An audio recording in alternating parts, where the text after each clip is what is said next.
everyone. Welcome back to the Unapologetic Truth with Tony and Tanisha Brown.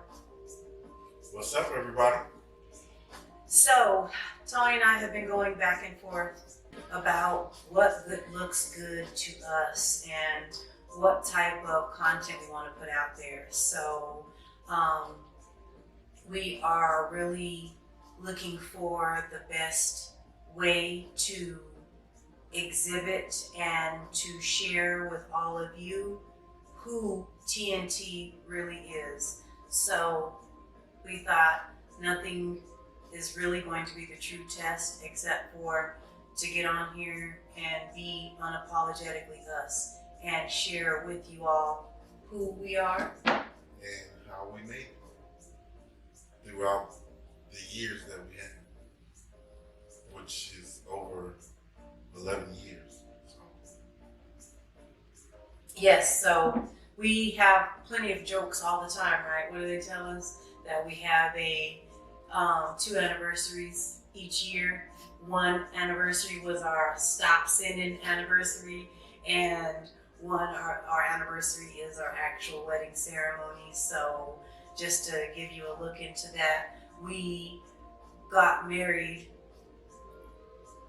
November 17th, 2013, in an intimate ceremony with our pastor, Nate Dogg Borman, and the kids. And in April 5th, 2014 is when we actually had the actual ceremony to share that with our family. So indeed, we have 2 anniversaries, and it is only October. However, we are celebrating early just to fit it in amidst all of our other things that are on the agenda for the next month. Okay, sir. And as most will know that she's going to be the one that is more detailed. I'm more simple, and I'm more, what's the word? Put me in, coach, put me in. See, now we're doing it now. What would be the word? Like, I'm just more simple. She's more detailed, more, I don't know, her words stretch long. In mine, I don't really operate like that all the time. She does. I'm not quite sure if that's saying I talk too much, but since he said in the beginning or several times that in our marriage that sometimes I just talk too much or I am the talker. So we'll just put it that way. The things that Tony says and how he moves is with very little words, and it's still understood. So, and as much as I would like to say that I could navigate in that space, I cannot. So I will not try. But night and day works, and that's kind of what I would sometimes sum up us as is sometimes night and day, because like I'm more I would say simple and not humble. What do we call it? Simple. Yeah, I'm more simple and easy, and then she would be the one that would definitely do Several layers of complexity. Overthinker. So there's my thing right there, is overthinking things, and so I overthink, thus sometimes I overtalk. So but it does, but I also think that it does work for us, because like I said, night and day, we need both. So even with our age difference, and that hasn't really been explained 10 yet. years, y'all. 10 years. So that's our age difference. And at the end of the day, in some cases, she may move faster than me, and that's okay. Because when you really think about it, and when I say faster, I mean, you want to give an example? Well, simply put, I think that with the 10-year difference in age, I think that what it did was kind of give me a head start on life and its experiences, right? So obviously when we started dating and when we met and throughout parts of our relationship leading up to even getting married, that a lot of it was because of my experience and the things that I had already been through. I kept foolishly saying, let's hurry up, let's hurry up, let's hurry up. And I think that you were like, no, we got time, it's okay. And I think that just for a little while having a constant reminder that, hey, it's a 10-year difference. Like, I feel you, babe. I'm just not gonna move at that pace right now. And then I had to say, okay, I get this. And I know that you and I talk a lot about God taking us and shaking us loose of everything that was around us, right? So that our starting point was the same starting point. And I think that that's important for people to understand because, that was probably one of the largest roadblocks for us in our relationship was at first the not only navigating life and navigating setting boundaries and that encompass all of the things that a new relationship encompasses, but we were also trying to navigate how the 10-year difference would work, right? And this is a funny story because everything that we are right now, obviously we were not and lacked when we first started, including solid acceptance and relationships with each other's loved ones. So, and quite honestly, I don't think that I mind even saying that. I think you're much more easier to accept with other people. People lock in with you immediately, whether it's your smile, whether it's your more welcoming attitude or personality or more open personality. So you're much easier to accept. So it was kind of a little less friction or tension from my side of the family, but I can admittedly say that that's probably because you're much more easier to swallow. You're an easier pill to swallow. But for me, I came into our relationship still in battle mode. Is that a good thing to say? Like I still had my war outfit on, my war gear. People are different. So, I mean, no one necessarily goes into a relationship prepared for a relationship. Right. Because it just, to me, it doesn't necessarily work like that. So, me meeting you, of course, I wasn't prepared.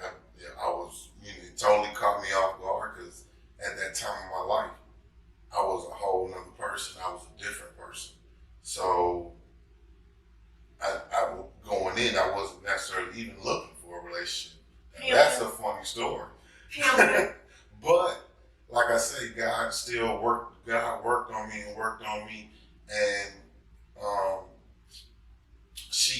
he was also able to give, to put my wife in my life to help me because, throughout the years, you start to change. You want to change. You need to change. You have to change. Can't nobody say that they don't want to change, which it can still, be a thought, but that's not what you really want. Right. Because I think when I met you, you were right in the prime of your kiss 'em and dismiss 'em era, right? Possibly. Yes. Not possibly. Long time ago. Not possibly. He was right in the middle of that kiss 'em and dismiss 'em age. And I was probably right in the middle of my dismissal. But now, as an adult, you call it growth. Absolutely. Right? You call it growth. So, and with growth, we can admit what we once were. True. Yeah. Everyone has a past. I mean, and you can't necessarily correct that, and it's not supposed to be corrected. Like, we all fail to succeed. With no failure, you can't succeed. I mean, that's just kind of how it works to me.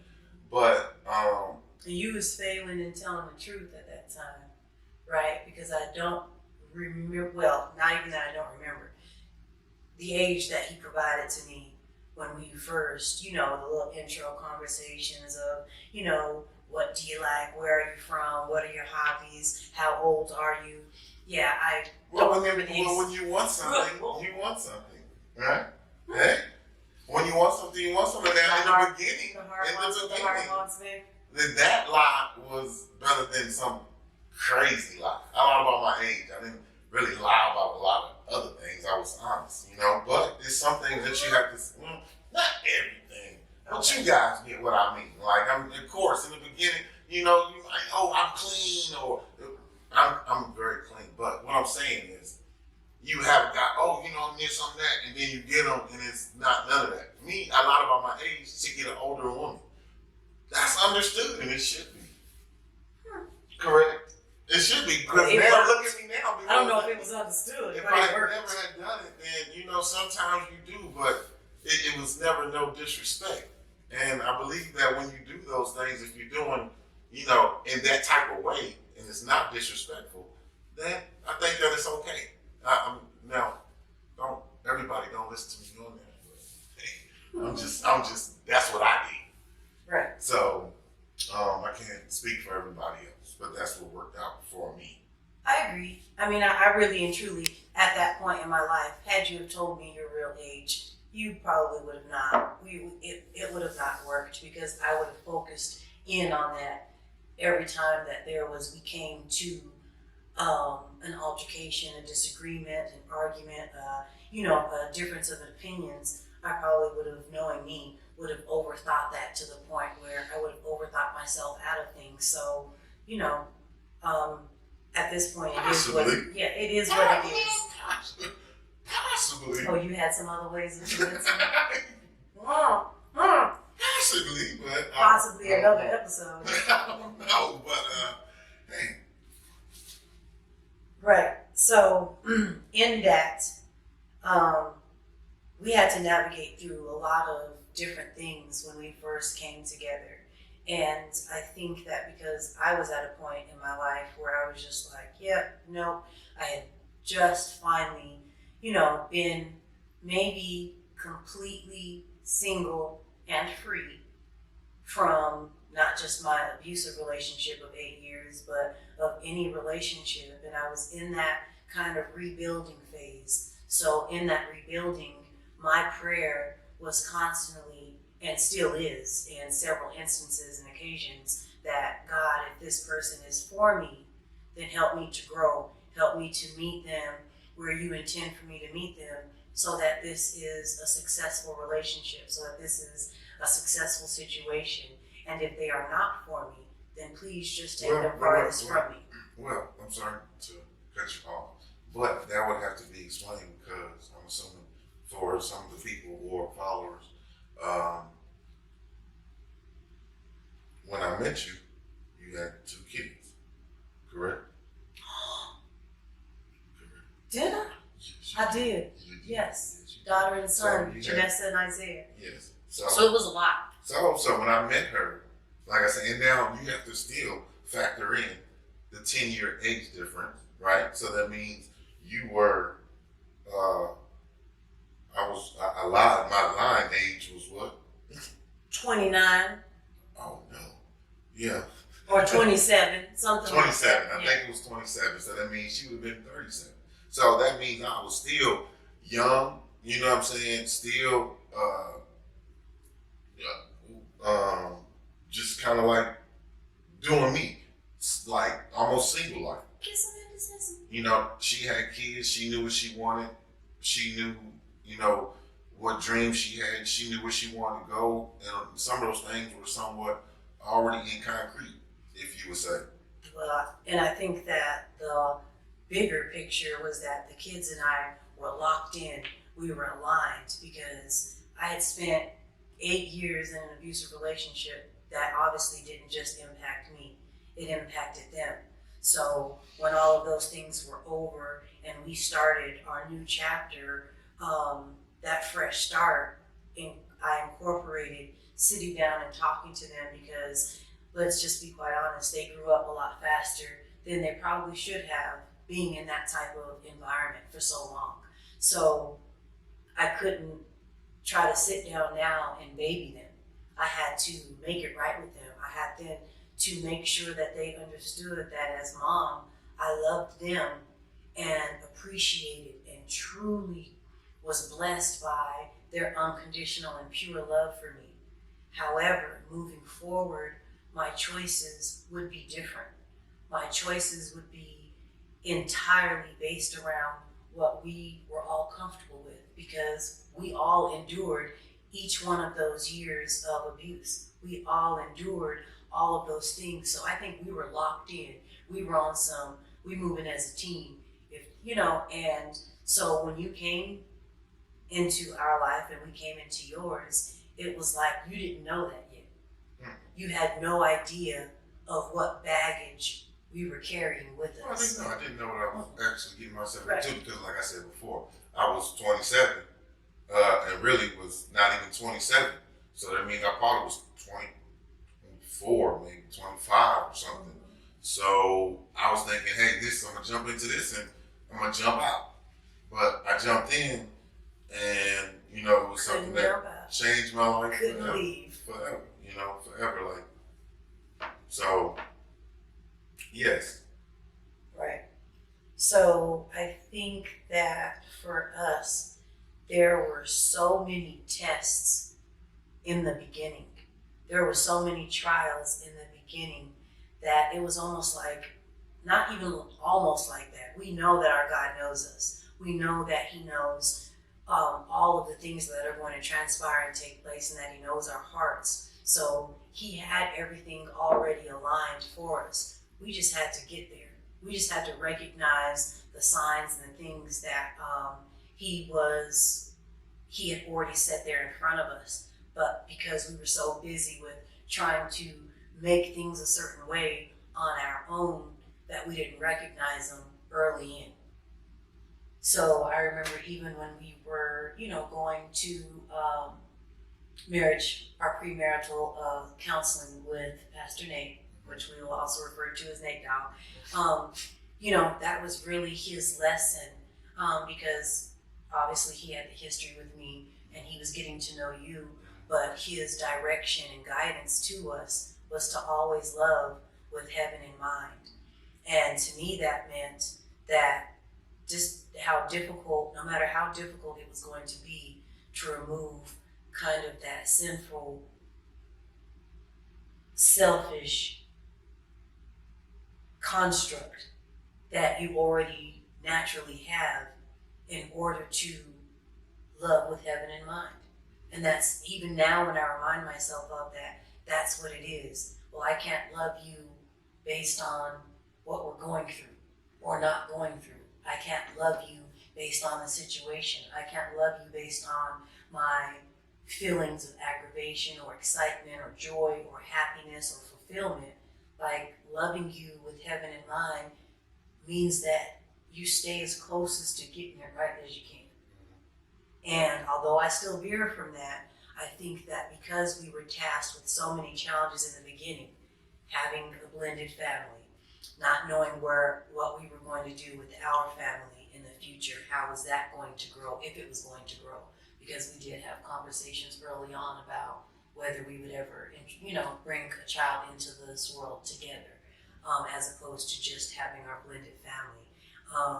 Financial difficulties, because when you met me, whether it was unbeknownst to you or not, we were on the verge of homelessness. So that's not something you tell somebody you're about to not only just met and started dating, but actually feel like you may like them a little bit.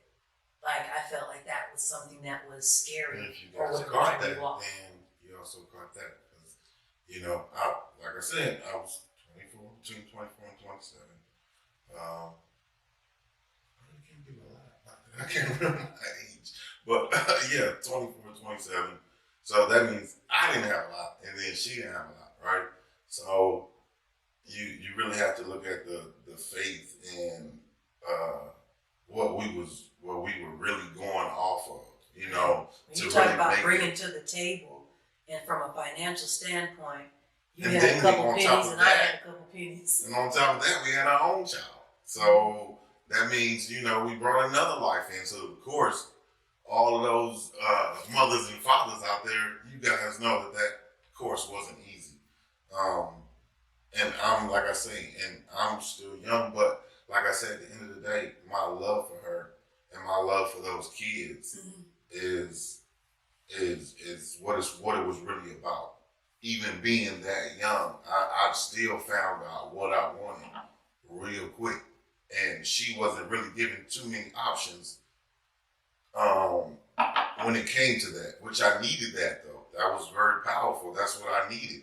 I didn't need, you know, just a pat on the back. I needed, you know what I mean? Like I really needed more, and that was given, and it still took so much more to me, you know, because it's not just one person. It has to take you too. If you got a good woman, you know you got to be a good dude, or you got to be a better person yourself. You can't just say, oh, you know what, I got this, I'm gonna treat it like that. You know, it doesn't work like that. So,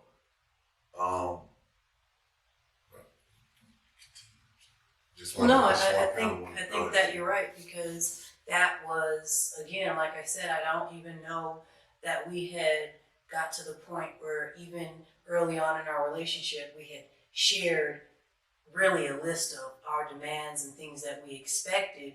But for me, I had spent a lot of time becoming much more self-aware this time around in life period, not just in a relationship with you, but in life period, because we can all look back at our past and say, God sent me that message and I foolishly ignored it.